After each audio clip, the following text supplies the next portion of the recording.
இந்த ஞாயிற்றுக்கிழமை காலை நேரம் இந்த ஒரு விசேஷமான நாள். என்னன்னா பெந்தேகோஸ்தே நாள்.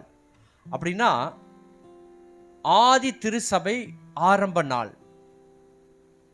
அதுதான் நம்ம திரையில போட்டிருக்கோம் பாருங்க, ஆதி சபை ஆரம்ப நாள். அது இந்த நாள் தான். வேதத்தினுடைய ஆதாரத்தோடு நம்ம பார்க்க போகிறோம்.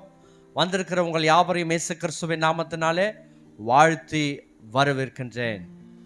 ஆதி திருச்சபை ஆதி அப்போஸ்தலருடைய நாட்களிலே, அப்போஸ்தலர் 2ஆம் அதிகாரம் நீங்க படிச்சீங்கன்னா நன்றாக தெரியும். மேல் வீட்டிலே 120 பேர் அவர்கள் மேலே அபிஷேகம் ஊற்றப்பட்டது. அது ஆவிக்குரிய சபை, அபிஷேகம் பெற்ற சபை, ஆதி திருச்சபை, கிறிஸ்துவின் சபை. இப்படிதான் சொல்ல வேண்டுமே தவிர பெந்தேகோஸ்தே சபை இன்னைக்கு ஸ்தாபன அடிப்படையில் பிரிக்கப்பட்டு இருக்கிறது.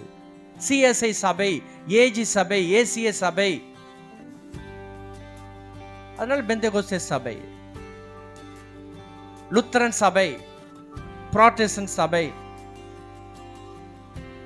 இப்போ இந்த ஸ்தாபன பிரிவினாலே பெந்தேகோஸ்தே சபை இது ஒரு கூட்டம் ஆயிடுச்சு. ரோமன் கத்தோலிக் சபை அது ஆவி பெறாத சபை. லுத்தரன் சபை, புராட்டஸ்டன்ட் சபை,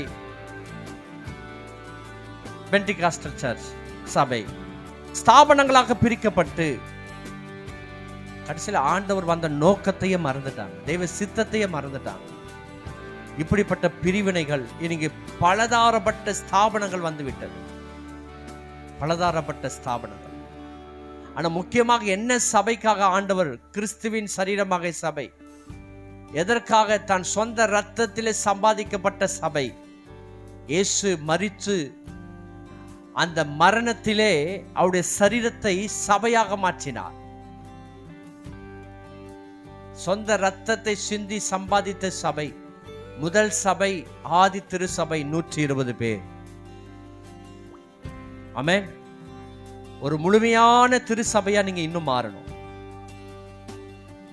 ஆவியினாலே அவர் உங்களுக்கு ஞானஸ்நானம் கொடுப்பார், பெறுவீர்கள். ஆகையால் நீங்கள் எருசலேமை விட்டு போகாமல் எண்ணத்தில் கேள்விப்பட்ட பிதாவின் வாக்குத்தத்தம் நிறைவேற காத்திருங்கள்.